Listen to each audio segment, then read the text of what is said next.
자, 오늘 드디어 또, 오늘 설교를 준비하다 보면 제가 항상 그 PPT 화면에 이렇게 날짜를 쓰는데요. 이게 보통 해가 바뀌면 많이 하는 실수 있죠. 2025라고 썼다가 지우고 다시 2026으로 쓰는 그런 실수를 하는 그런 시기가 왔습니다. 정말 그 2026년이란 해가 안 올 것 같았는데 결국 또 이렇게 찾아오게 됩니다. 그래서 사실 2020년 첫 예배죠. 첫 안식일 예배인데, 기왕이면 본당이 좋지 않을까, 교회에서 예배 드리는 게 좋지 않을까 생각을 좀 하긴 했습니다만, 오늘 계속 이렇게 연락도 오고, 그 다음에 문자도 오고 하면서 날이 너무 춥다는 경고가 계속 와서, 그래서 오늘은 공식적으로 내가 이제 줌으로 각 가정에서 함께 참여하자고 이렇게 제안을 좀 드리게 되었습니다. 우리 각 가정에서지만 그래도 우리가 함께 하나님의 말씀을 좀 이렇게 살펴볼 수 있는 귀한 그런 은혜의 시간 되길 간절히 바랍니다. 자, 오늘부터는 가상칠언에 대해서 우리 금요일마다 좀 살펴보도록 하겠습니다.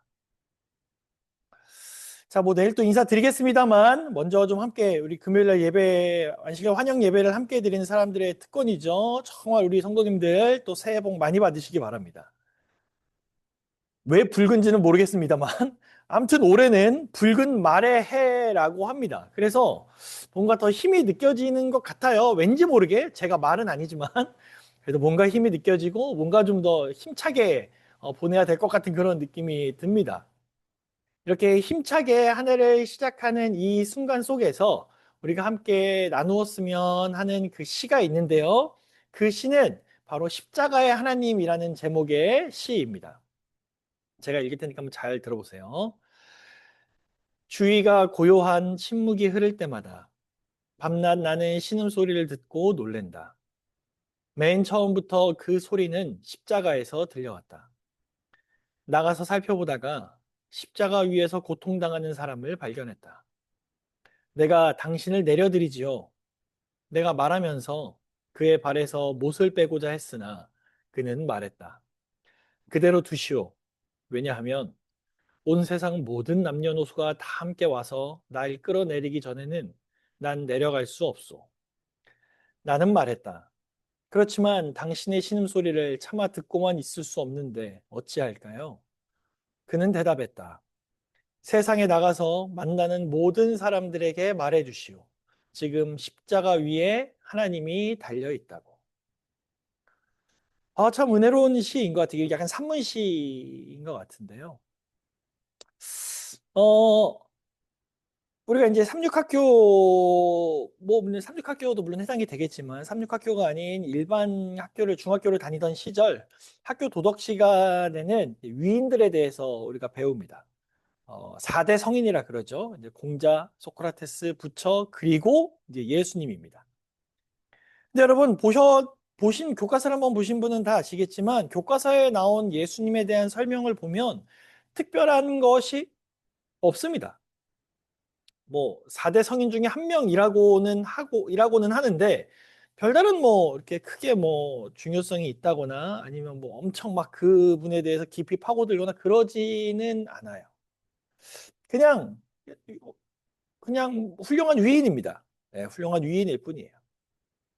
자, 그러면 예수님이 훌륭한 위인이니 그들에게는 성경도 어떤 것이겠습니까? 그저 하나의 책에 불과하고 예수님의 생애도 한 명의 위인 전기에 불과하고요. 그분이 달리신 십자가도 그저 하나의 형벌일 뿐이고요.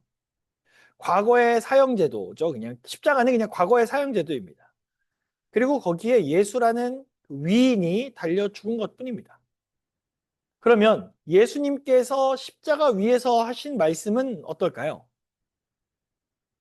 뭐 아무런 가치가 없겠죠. 크게 의미가 없겠죠. 그냥 그 당시에 사형수 하나가 죽기 전에 했던 말일 뿐이고, 그것이 뭐 그렇게 세상 사람들에게 중요하겠습니까? 그렇죠? 그러면 이제 우리의 입장에서 한번 생각해 보겠습니다. 우리에게 있어서 예수님은 어떤 분이십니까?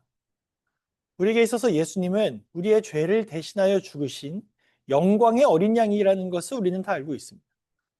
메시아이시고 구원자이시며 동시에 또 하나님이십니다. 그런 예수님께서 이 땅에 오셔서 우리를 위해 십자가에 달려 돌아가셨어요. 그리고 그 위에서 예수님께서는 힘을 짜내어서 우리들에게 7 말씀을 남겨주십니다. 그러면 그 말씀이 우리들에게 얼마나 중요한 말씀이 될까요? 그렇죠? 그 중요성을 다시 말할 필요도 없을 정도로 아주 귀한 말씀입니다. 저뿐만이 아니라 아마 우리 모든 대부분의 그리스도인들은 예수님께서 정말 탁월한, 정말 말씀을 탁월하게 전하시는 설교가라는 사실을 부정할 수가 없습니다. 그래서 어떤 분들은 이 예수님께서 십자가에 달리신 상태에서 말씀하신 7 말씀, 즉 가상칠언이죠. 이 가상칠언을 가리켜서 설명하기를 정말 복음 중에 복음이고 정말 피의 설교다라고 표현하기까지 하더라고요. 피의 설교. 그러니까 정말로 이게 그냥 뭐 이렇게 간절하다 이런 개념이 아니라 정말로 피를 토하고 살이 찢겨나가는 그 고통 중에 주신 설교인 것입니다. 그래서 저는 개인적으로 이 가상칠언을 어떤 분들은 이제 유언, 예수님의 유언이다라고 표현하기도 하는데 저는 유언이라고 말하고 표현하고 싶은 생각은 없습니다. 왜냐하면 일반적으로 우리가 유언이다 그러면 뭐예요?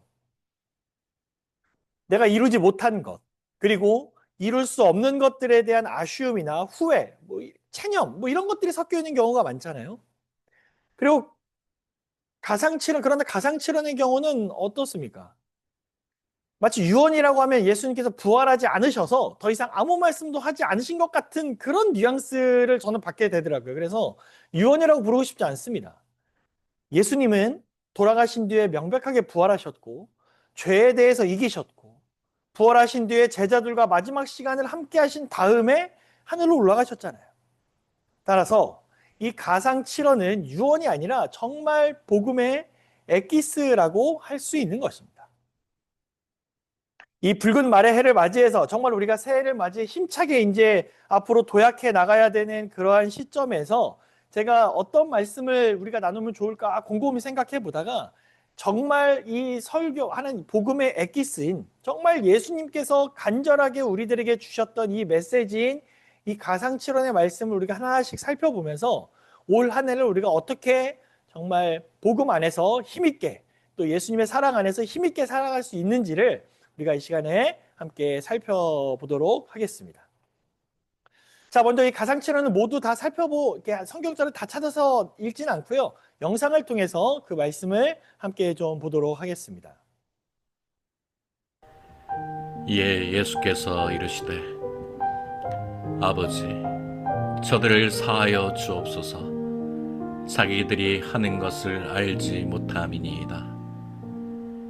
내가 진실로 내게 이르노니 오늘 내가 나와 함께 낙원에 있으리라. 여자여 보소서 아들이니이다. 보라 내 어머니라. 엘리 엘리 나마 사박다니 나의 하나님 나의 하나님 어찌하여 나를 버리셨나이까. 내가 목마르다. 다 이루었다. 아버지여 내 영혼을 아버지 손에 부탁하나이다.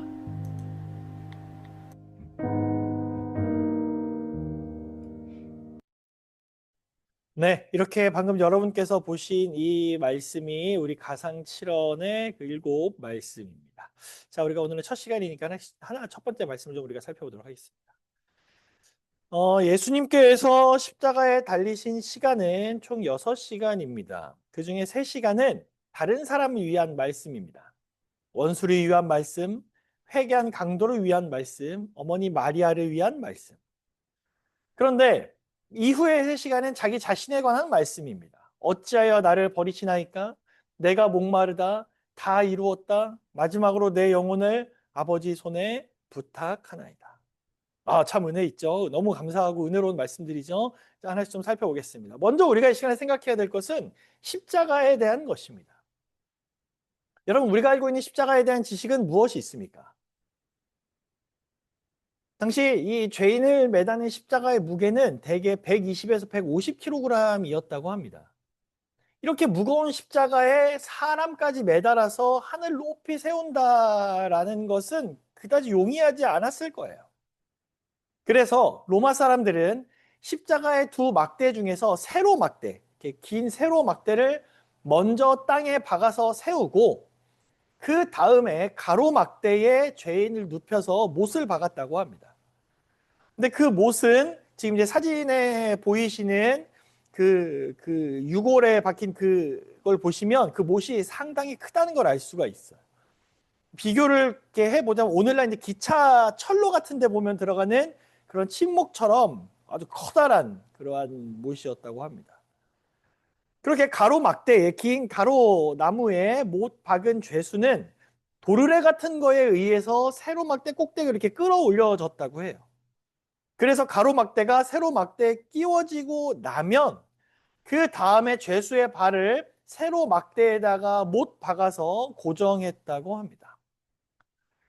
그래서 이 형벌이 처음 시행되던 때에는 이 죄수의 손바닥 중앙에 못을 박았었는데 막상 나무에 매달고 보니 손바닥이 찢어지면서 죄수가 형틀에서 떨어지는 일들이 자꾸 일어나다 보니까 그 다음에는 이 일을 막기 위해서 손목 가까운 데에다가 못을 박았대요.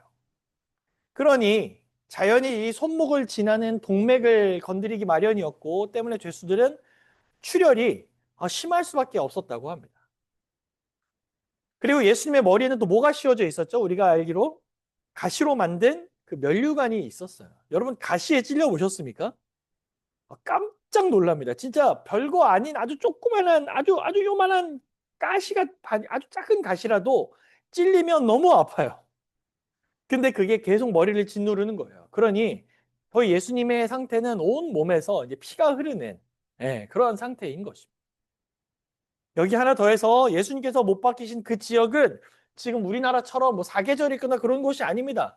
정말 그 중동 지방의 그 뜨거운 태양 아래에서 온몸의 피와 수분이 점점 빠져나가는 그러한 형벌을 당하고 계셨던 거예요. 근데 진짜 십자가의 무서운 형벌의 무서운 점은 이게 아닙니다. 진짜 무서움은 바로 그 매달린 죄수가 절대 쉽게 죽지 않는다는 점에 있어요. 여러분 피와 물이 빠져나가면서 심각한 탈수가 오면 머리가 깨질 듯이 아파온다고 합니다. 그래서 온몸이 으스러지는 것 같고 머리도 쪼개질 것 같은 고통이 오면 대개 죄수들은 그 고통 때문에 비명 지르고 소리 지르다가 기절하고 그리고 또 깨서 또 비명 지르다가 기절하고 이거를 반복하다가 죽는다고 해요. 그런 십자가에 누가 달리신 거예요? 예수님께서 달리신 거예요. 이 일은 성경에 이미 예언되어 있는 말씀이었습니다. 이사야 53장 3절부터 6절에 있는 말씀 조금 길지만 같이 읽어보도록 하겠습니다. 시작. 그는 멸시를 받아서 사람에게 실어버린 바 되었으며 간고를 많이 겪었으며 질고를 아는 자라. 마치 사람들에게 얼굴을 가리우고 보지 않음을 받는 자 같아서 멸시를 당하였고 우리도 그를 귀히 여기지 아니하였도다. 그는 실로 우리의 질고를 지고 우리의 슬픔을 당하였거늘 우리는 생각하기를 그는 징벌을 받아서 하나님에게 맞으며 고난을 당한다 하였노라. 그가 찔림은 우리의 허물을 인함이요 그가 상함은 우리의 죄악을 인함이라. 그가 징계를 받음으로 우리가 평화를 누리고 그가 채찍에 맞음으로 우리가 나음을 입었도다. 우리는 다 양 같아서 그릇 행하여 각기 제 갈 길로 갔거늘 여호와께서는 우리 무리의 죄악을 그에게 감당시키셨도다.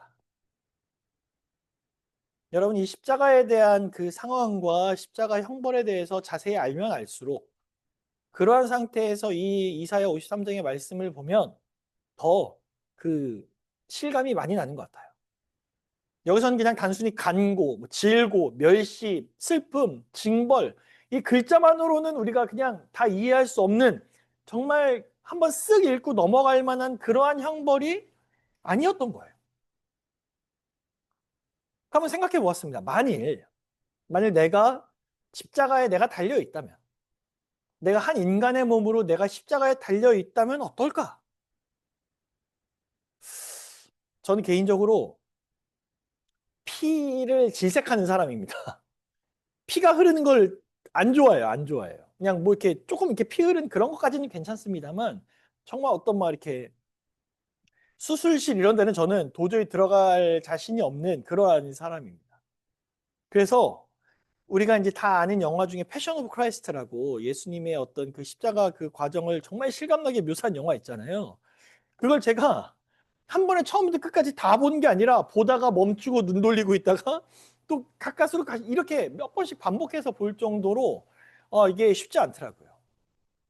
그런 제가 만약에 십자가에 달렸다면 그것도 내 죄 때문이 아니라 남의 죄 때문에 억울하게 달렸다면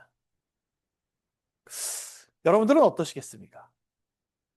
더군다나 그러한 상태에서 몸은 힘들어지고 탈수 때문에 머리는 깨질 것 같고 손목과 이 발에 박힌 못 때문에 정신을 차릴 수 없을 만큼 고통이 밀려올 때 여러분들은 무슨 말씀을 하시겠습니까?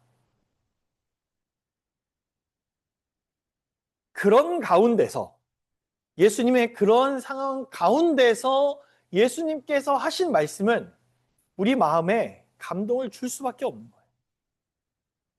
누가복음 23장 34절 우리 같이 한번 읽어볼까요? 이에 예수께서 시작. 이에 예수께서 가라사대 아버지여 저희를 사하여 주옵소서. 자기의 하는 것을 알지 못함이니이다 하시더라. 저희가 그의 옷을 나누어 제비 뽑을세. 재밌는 우스갯소리가 있는데요. 남자와 여자가 있을 때 그 사람의 진짜 모습을 알려면 남자는 자신이 모든 것을 가졌을 때 진짜 모습을 알 수 있고요. 여자는 자신의 남자가 모든 것을 잃었을 때 진짜 모습을 알 수 있다고 합니다. 뭐 진짜인지 모르겠어요. 아직 저는 그런 경험이 없어서. 제가 가끔 친구들이랑 이야기할 때 장난으로 그런 이야기 하거든요. 하나님께서 저에게 복권 당첨을 허락하지 않으신 이유는 제가 그 돈을 가졌을 때 신앙을 관두고 정말 망나니처럼 변할 것을 알기 때문이다. 뭐 이런 이야기를 제가 친구들이랑 한 적이 있습니다.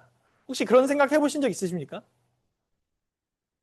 그리고 어떤 분들에게는 자신의 남자가 모든 것을 잃었을 때 그것이 고난이 될 수 있겠죠.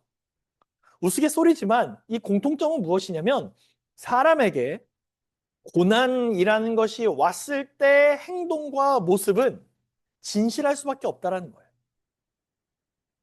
지금 이 상황, 이 십자가상에서 하시는 예수님의 말씀, 정말 고난 중에 고난, 고난의 정점인 상황에서 예수님께서 주신 첫 말씀이 뭐였어요? 아버지여 저희를 사하여 주옵소서. 용서하여 주옵소서. 용서의 메시지.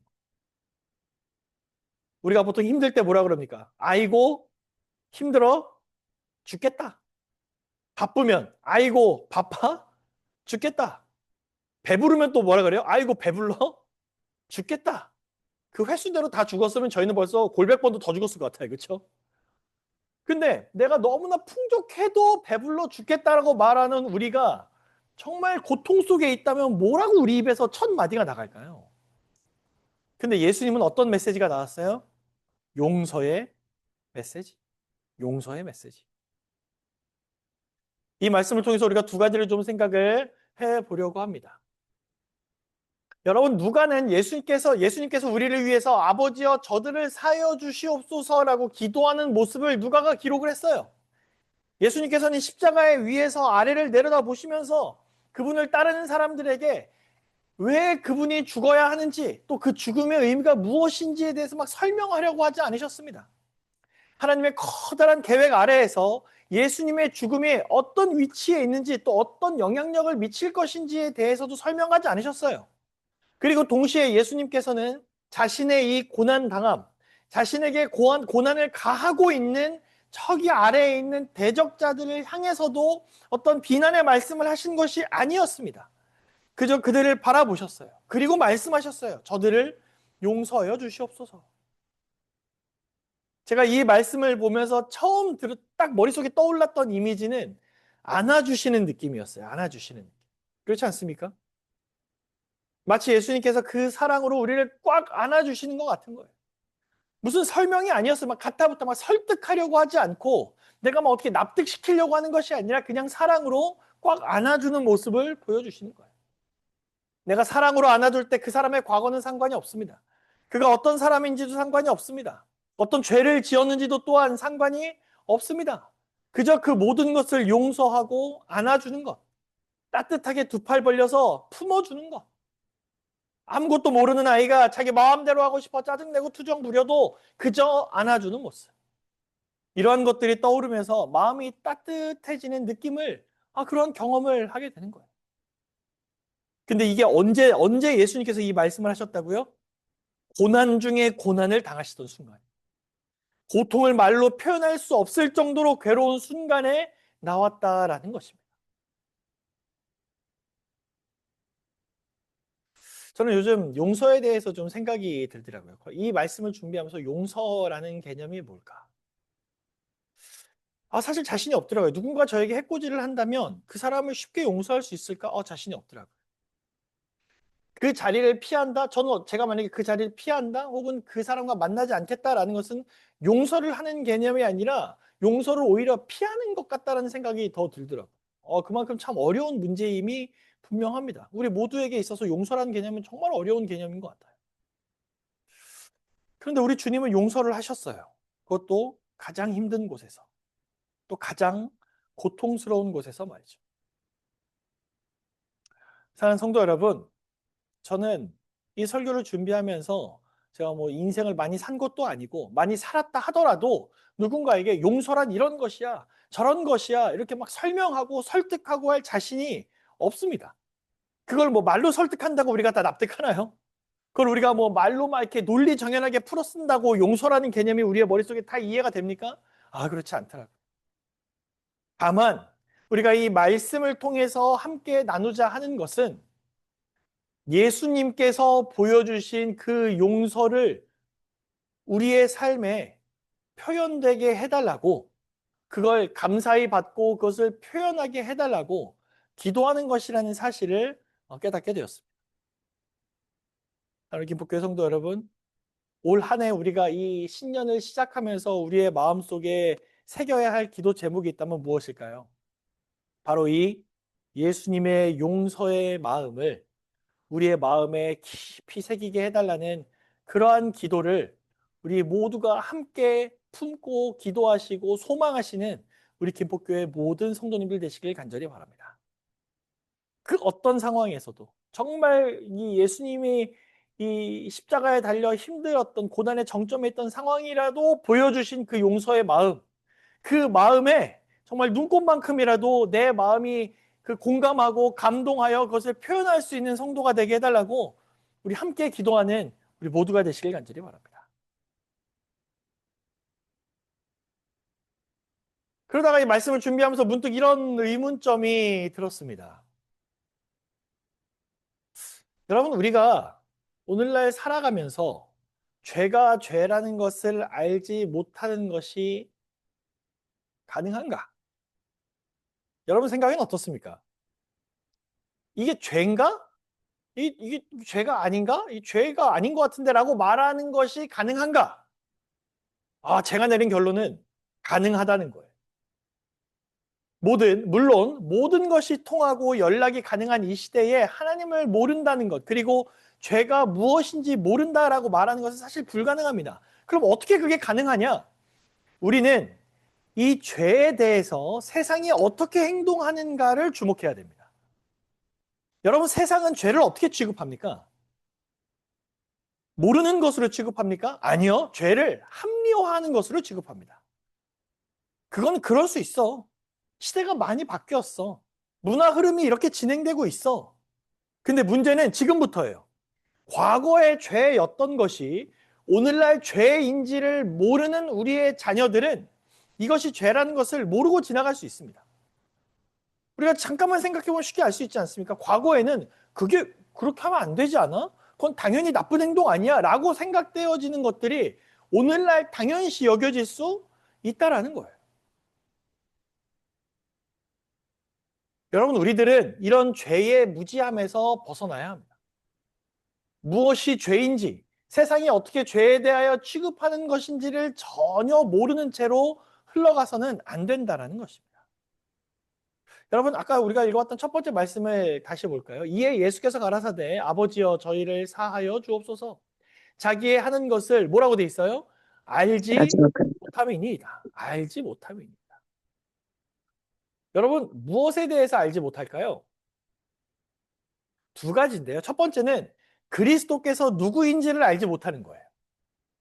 예수라는 사람이 어떤 사람인지, 왜 십자가에 달려 돌아가셔야 하는지를 전혀 알지 못하는 거예요. 그래서 죄를 짓기 시작합니다. 예수님을 죽이기 위해 계획을 세우고 실천에 옮기는 거예요. 그걸 사람들이 알지 못했어요. 두 번째는 무엇입니까? 예수님이 누군지 모르니 예수님을 죽이고 죄를 짓는 것이 죄라는 것을 알지 못하는 거예요. 무지한 것입니다.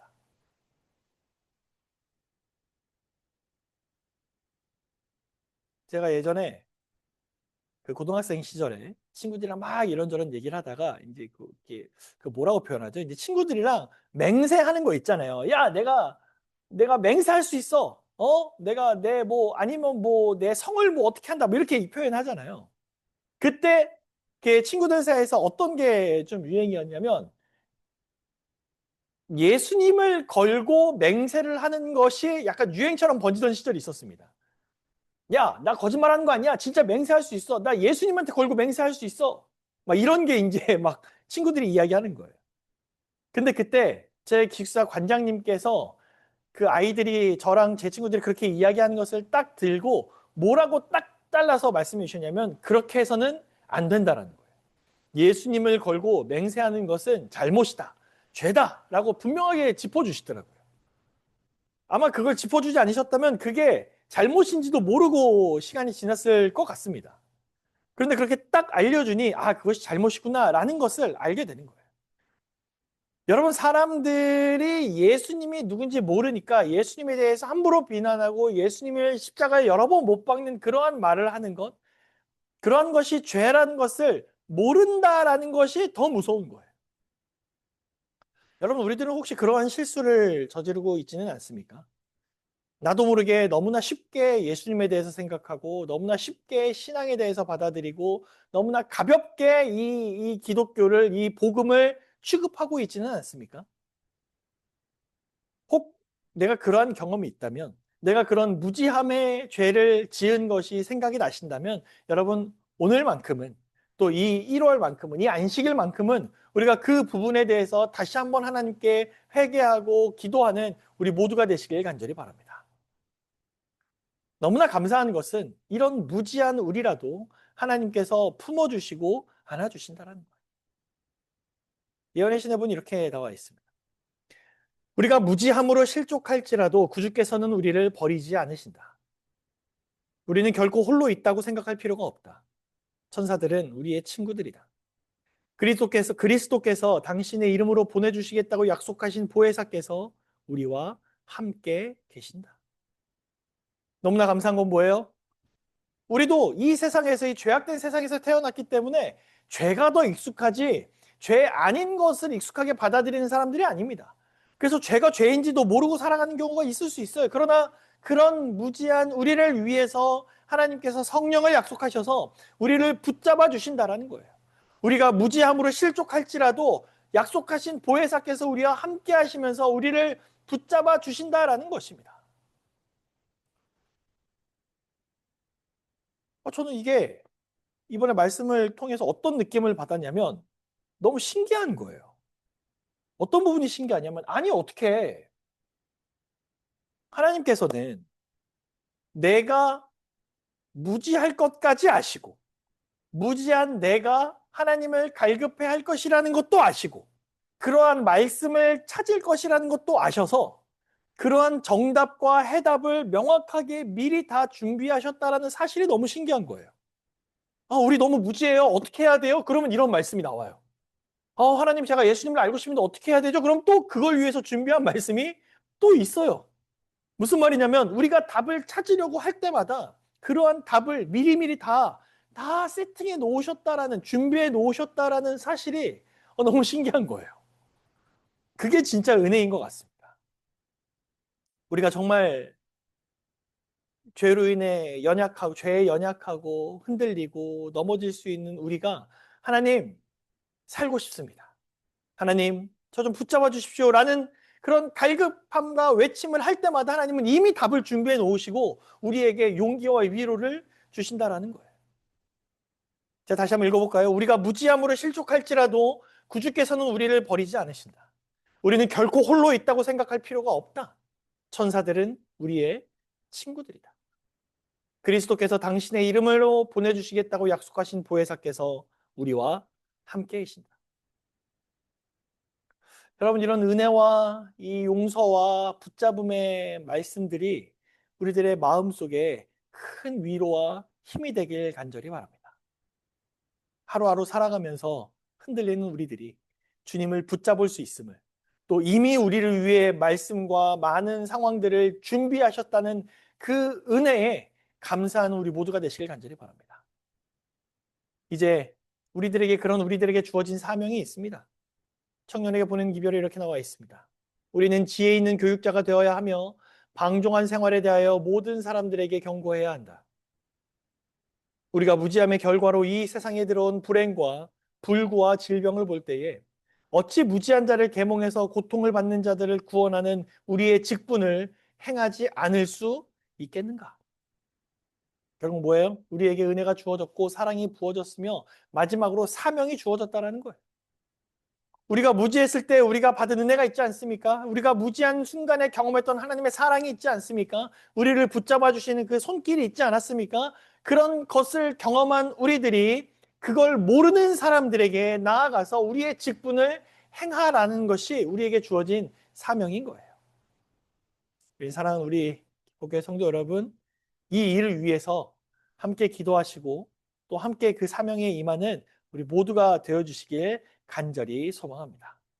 우리의 직분을 행하는 것. 2026년에는 무지한 사람들을 위해서, 죄가 죄인지 모르는 사람들을 위해서 나아가서 그들을 계몽하고 그들과 함께 예수님께 나아오는 놀라운 경험을 위해 헌신하고 기도하는 우리 모두가 되어주시길 간절히 바랍니다. 말씀을 좀 정리해 볼까요? 오늘 우리가 살펴본 가상칠언 그 첫 번째 말씀에는 뭐가 있었습니까? 사랑과 은혜가 있었습니다. 아버지여 저희를 사하여 주옵소서. 사랑과 은혜가 있었어요. 그리고 또 무엇이 있었습니까? 무지함을 덮어주는 그 깊은 그런 계획과 인도하심이 있었어요. 저희가 자기의 하는 일을 알지 못하나이다. 정말 최악의 고통인 십자가, 그 속에서 우리에게 주신 이 은혜의 말씀이 바로 오늘 우리에게 주시는 깊은 사랑과 은혜와 그리고 인도하심일 줄을 믿습니다. 사랑하는 우리 김포교회 성도 여러분, 앞으로 우리가 매 안식일 금요일 저녁 시간마다 안식일 환영 예배 시간마다 가상칠언을 하나하나 계속해서 살펴보게 될 텐데요. 그 말씀을 통해서 그냥 유명한 말씀을 하나 살펴보는 그 시간이 아닌 그 예수님의 그 깊은 그 진심이 담긴 그 복음의 정수를 통해서 우리의 마음이 뜨거움이 일어나고 우리 마음속에 복음이 불타오르는 경험을 하게 되길 간절히 바랍니다. 그래서 그냥 그리스도인이 아니라 나는 예수님을 정말 기쁘게 믿는 그러한 그리스도인이라는 사실을 사람들에게 전하는 우리 김포교회 모든 성도님들과 제가 되길 간절히 바라면서 말씀을 마치겠습니다.